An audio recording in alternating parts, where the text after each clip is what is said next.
The galaxy was burning.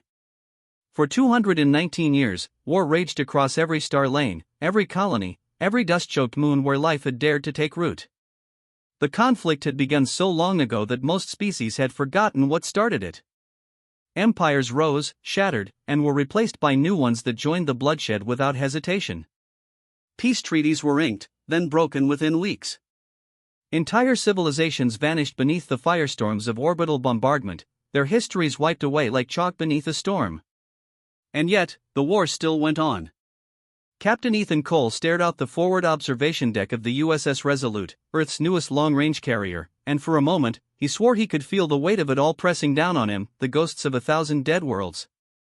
Beyond the armored glass, the void shimmered with distant explosions. Somewhere out there, another fleet was dying tonight.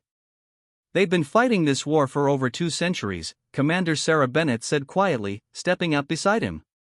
Her reflection in the glass was pale, drawn, her blue eyes sharp with exhaustion. And they still think they can win it by throwing more bodies into the grinder.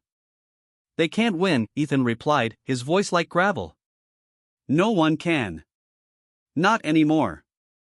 That was the truth that terrified the galaxy the most. The war had become self-sustaining, a machine that consumed lives, ships, resources, even hope itself. Entire sectors had been reduced to nothing but husks of irradiated planets and the drifting bones of armadas. The surviving factions didn't fight for victory anymore. They fought because it was all they had left. And now, humanity had been dragged into the inferno. The Resolute was part of the first Joint Task Force Earth had committed to the Galactic Front, a decision hotly debated back home. Humanity had stayed out of the war for 2 centuries, watching from the sidelines as alien empires tore each other apart.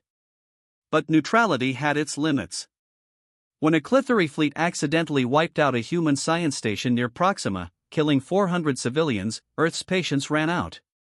The Resolute's mission was clear: reinforce the Terran Defense Pact allies, hold the Paranthi corridor, and keep humanity's colonies safe. But Ethan knew that wasn't why they were here, not really. Earth had brought something new to the battlefield. Down in the hangar bays, locked behind blast doors and security fields, rested weapons the galaxy had never seen before. Weapons designed in secret, forged in shipyards hidden beyond Neptune's orbit. Weapons that had never been tested in live combat until now. "They're calling for us," Sarah said, snapping Ethan out of his thoughts. She handed him a data pad. "Command just transmitted coordinates. There's a full-scale engagement in progress. The Dravik and the Clithery are tearing each other apart near the Ashra Belt. The Council wants us to intervene." Intervene? Ethan raised an eyebrow. "We're one ship. We'll get swallowed whole if we drop into a meat grinder like that." Sarah didn't flinch. "Orders are orders. They want us to make a statement." Ethan looked back out into the void, jaw tightening. A statement. That's what the politicians wanted, something that would show the galaxy that humanity was no longer just an observer, no longer neutral, no longer patient. "Very well. Get the crew to battle stations," he said finally, handing the data pad back. "Warm up the ignition cores on the war machines. If the galaxy wants to see what Earth can do," his expression hardened. "Then we'll show them." The Ashra Belt. Minutes later, the Resolute dropped out of FTL, and the bridge erupted in crimson light as proximity alerts filled the air. "Multiple contacts," shouted Lieutenant Marcus Hale, the tactical officer. "I'm reading." "God, I'm reading over 300 ships in active combat." Ethan's eyes narrowed. The Ashra Belt was lit up like a funeral pyre, streaks of plasma fire cutting across the darkness, missile swarms crisscrossing between fleets, cruisers detonating in blossoms of white-hot debris. The Dravik fleet, with its needle-like ships, was holding a defensive wedge formation around a mining platform, while the insectoid Clithery swarmed them with superior numbers. It was madness. And the Resolute had just jumped right into the middle of it. "Bring us to flank speed," Ethan ordered. "Get us between the Dravik line and the Clithery assault wave." "Aye, sir," Marcus said, his hands flying across the console. Sarah shot Ethan a sharp glance. "You're putting us right in the crossfire." "That's exactly where we need to be," he replied grimly. "Open the hangars." The war machines. The Resolute's belly split open, and from the cavernous launch bays emerged Earth's answer to a war no one could stop. They were called ignition frames, towering, humanoid war machines clad in ablative alloy, bristling with missile racks, plasma cannons, and cutting-edge kinetic weaponry. Each was piloted by a human operator linked directly into its neural interface, turning thought into motion and fury into firepower. As the first squadron deployed, thrusters blazing, comms crackled with the voice of Lieutenant Jake Ramirez, lead pilot. Squadron Alpha, ignition core online. Targets acquired. Permission to engage? Ethan's lips pressed into a thin line. The entire bridge was silent, every officer watching him. Permission granted, he said. The void lit up as the ignition frames roared to life, launching into the battle like avenging gods. The first strike. The galaxy had never seen anything like it. Where starships were slow, predictable, and locked into formations, the ignition frames danced between wreckage and enemy fire with impossible agility. They tore through the Clithery assault wave with brutal precision, railguns punching through shielded carapaces, plasma lances gutting cruisers from bow to stern. Ethan stood on the bridge, watching through the tactical feed as enemy signatures began blinking out one by one. For the first time in 2 centuries, a battle that had no hope of ending was turning. On the Dravik channels, panicked voices barked in their native tongue. Even their disciplined formation wavered as they witnessed the devastation wrought by Earth's machines. The Clithery broke first. What was moments ago an overwhelming assault wave became a chaotic retreat. "Sir," Marcus said, almost in disbelief, "they're pulling back. The entire enemy fleet is disengaging." Ethan allowed himself the barest hint of a smile. "Send a message to the Council," he said. "Tell them the war just changed." The battle at the Ashra Belt became the most watched engagement in the galaxy within hours. Every military intelligence network, every media syndicate, every smuggler with a long-range receiver was replaying the same footage, grainy, zoomed-in images of Earth's war machines igniting the void with fire and fury. Across 1,000 star systems, they called it the turning point. Captain Ethan Cole stood in the Resolute's briefing room, arms folded as the holotable displayed tactical readouts of the aftermath. The enemy had retreated completely, leaving behind a graveyard of shattered ships and drifting husks of Clithery warriors. The Dravik fleet had survived, barely, and now they were hailing the Resolute every hour, demanding an audience. "They want to talk to us face to face," Commander Sarah Bennett said, pacing beside the table. "The Dravik High Commander himself is requesting a parley. That's not exactly common." "They're curious," Ethan said quietly. "They've been fighting for centuries, and then we show up with weapons that flip the table in one engagement. They want to know how." Sarah's lips thinned. "Do we tell them?" No, Ethan's tone was iron. "Humanity's strength stays ours. We didn't spend 40 years developing the ignition frames just to hand over the schematics the moment someone asks nicely." At that moment, the doors slid open, and Lieutenant Marcus Hale stepped in. "Sir, you should see this," he said, holding out a datapad. Ethan took it, and as he scrolled through the feed, his frown deepened. "What is it?" Sarah asked. "Every major faction is broadcasting propaganda," Ethan said grimly. "Half of them are saying we saved the Dravik and turned the tide of the war. The other half are calling us a destabilizing threat that needs to be neutralized." Marcus added, "Our intelligence intercepts show that at least 3 factions have already put bounties on our ship. There's talk of a coalition forming, not to end the war, but to stop us before we can tip the balance too far." Sarah swore under her breath. "They're terrified." Ethan set the datapad down on the table, his jaw tightening. "Good. Fear keeps them cautious. But it also makes them reckless." He looked at his officers. "They're not going to wait for diplomacy. They'll come for us, and when they do, we have to be ready." The Dravik parley. Later that cycle, the Dravik flagship, a spear-shaped dreadnought named Vathkor, arrived to rendezvous with the Resolute. Ethan and Sarah took the shuttle across, accompanied by 2 ignition frame pilots, Jake Ramirez and Naomi Clark, as personal security. The Dravik High Commander was a towering figure of midnight blue chitin, his 4 golden eyes unblinking as he regarded the humans across the negotiation table. You fight like nothing we have seen, the High Commander said, his deep, resonant voice echoing through the chamber. For 2 centuries, the war has consumed all who joined it. And yet you arrive with machines that make even the Clithery swarm flee. Tell me, Captain Cole, do you seek to end this war, or win it? Ethan held the alien's gaze. Both, he said simply. The High Commander's mandibles clicked together, the Dravic equivalent of a laugh. Both. Ambitious. He leaned closer. Then know this, the others will not let you succeed. The Clithery swarm is already regrouping. The Vriex Dominion has pledged war against you. And the Kitharan Syndicate, his tone darkened. They have begun hiring mercenary fleets to hunt your war machines. Sarah exchanged a glance with Ethan. How long before they move, she asked. Not long, the High Commander said. They will strike where you are weakest, to break your spirit before you can turn the tide again. Ethan rose from his seat. Then we'll be ready. The ambush. They weren't ready. 2 days later, as the Resolute escorted a convoy of refugee transports out of the Paranthe corridor, the trap was sprung. Multiple warp signatures. Marcus shouted from the tactical station as alarms blared across the bridge. We've got 20, no, 30 ships closing fast. They're blocking every escape vector. Ethan gripped the railing. Bring us about, raise shields.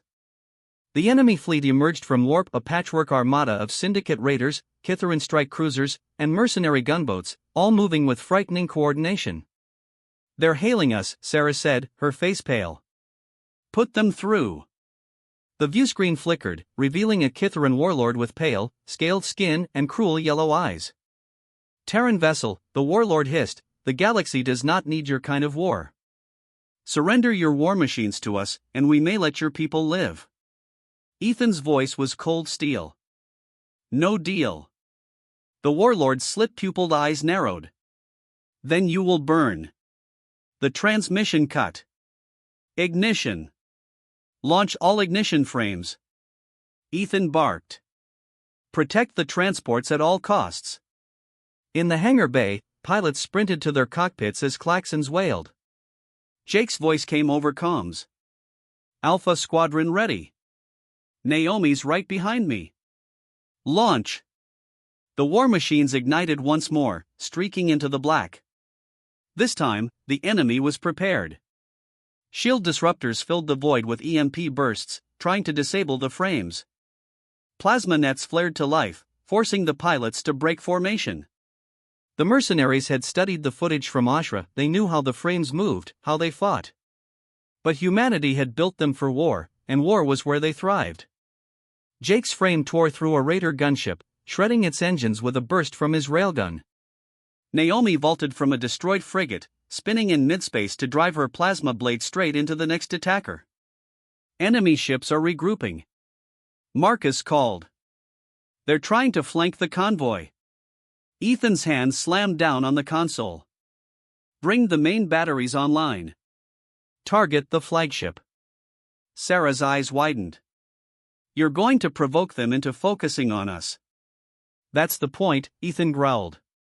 If they're shooting at us, they're not shooting at the civilians.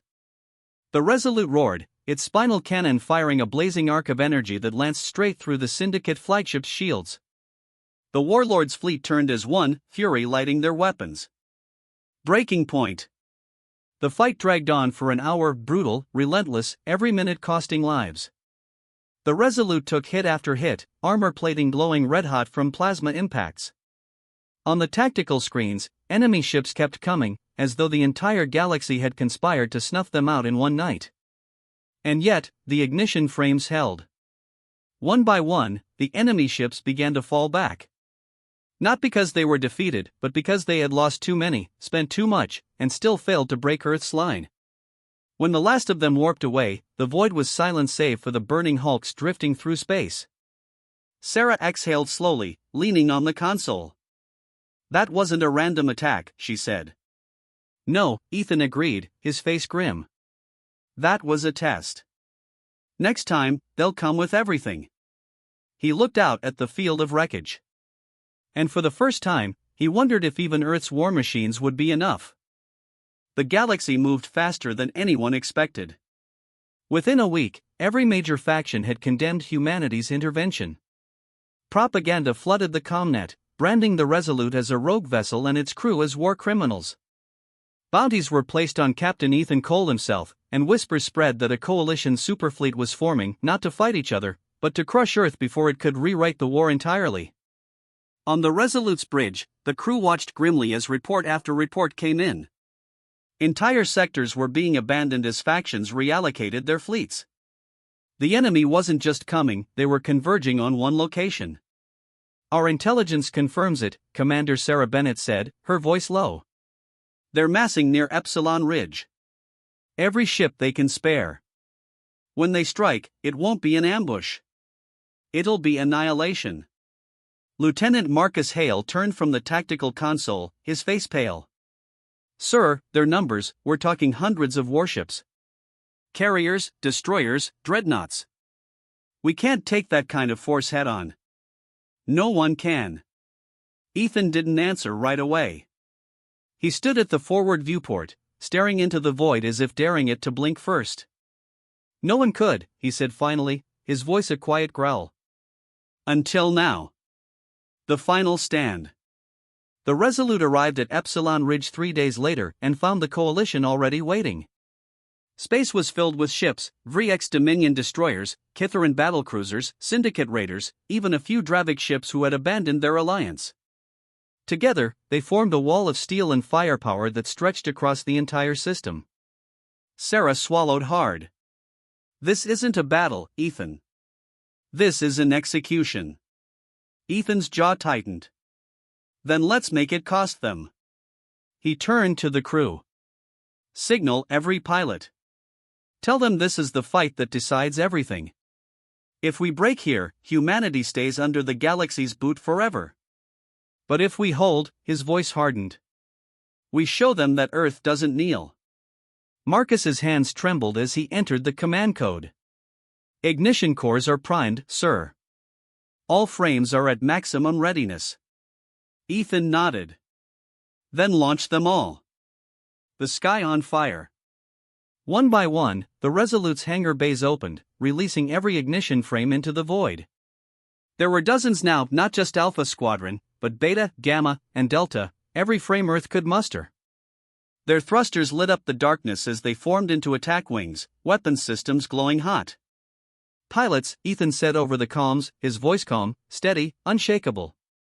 "Today the galaxy learns that humanity is not a spectator anymore. Today they learn we fight back." Lieutenant Jake Ramirez chuckled over the line. "Hell of a day for a war, Captain." "Make them remember it," Ethan replied. And then, with a single word, he set history in motion. "Engage." The ignition frames roared forward, and space itself seemed to shudder. The Battle of Epsilon Ridge. What followed was chaos, a symphony of destruction played across the stars. Coalition fleets opened fire with everything they had, saturating space with missile storms and plasma barrages. But the frames were faster, deadlier. They weaved through the inferno, tearing ships apart at close range, their neural-linked pilots fighting with the precision of instinct. Jake's frame vaulted off the hull of a Kitharan cruiser, spun mid-flight, and drove a railgun slug through its bridge, snapping the vessel in half. Naomi Clark led her wing into the heart of a syndicate formation, her plasma blade cutting through fighters like wheat. But the enemy had numbers, and they pressed them relentlessly. The Resolute shook as volleys slammed into its shields, warning klaxons screaming.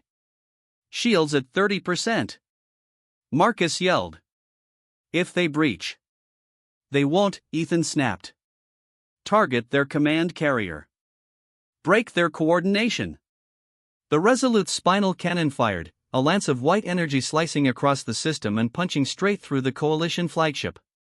The explosion lit up the ridge like a miniature sun. The enemy's formation faltered, and the humans struck like wolves. The machines ignite. For the first time, Ethan authorized full overdrive. The ignition frames cores flared white-hot, pushing their reactors beyond safe limits. The machines moved faster, struck harder, their weapons glowing like stars. Jake's laugh was wild over comms. This is it. This is what they're afraid of. In minutes, the tide turned. Coalition ships began to fall back, unable to hold the line against the sheer fury of Earth's assault. The battlefield, once a death trap, became a rout. Ethan watched as enemy after enemy jumped to warp, fleeing into the dark. "They're running," Sarah breathed. "No," Ethan said quietly. "They're realizing." Aftermath. When the last enemy ship was gone, silence fell over Epsilon Ridge. The battlefield was littered with debris, burning hulks, and drifting escape pods. The Resolute floated at the center of it all, scarred but unbroken. On the bridge, no one spoke for a long moment. Then Marcus broke the silence. "Sir, we won." Ethan's gaze stayed fixed on the viewport. "No," he said slowly. "We ended it." Sarah turned to him. "You think this will stop the war?" Ethan finally looked at her, and there was a glint of something fierce in his eyes. "Yes. For 2 centuries, the galaxy's been fighting because no one was strong enough to make it stop. Today, we showed them that someone is." He straightened, his voice carrying across the bridge. "Send the message to every faction. Tell them the war is over. And if they want to keep fighting." He let the words hang in the air, heavy as steel. "Tell them humanity will be waiting." Epilogue. Weeks later, the war that had burned for over 2 centuries was declared over. A ceasefire was signed, enforced not by diplomacy but by the unspoken threat of the machines humanity had unleashed. In the quiet after the storm, Captain Ethan Cole stood once more on the Resolute's observation deck, staring into the stars. The galaxy had feared Earth. Now, it respected them. And somewhere deep in the hangars below, the ignition frames stood silent, their cores dormant, waiting. Waiting for the day they would be needed again.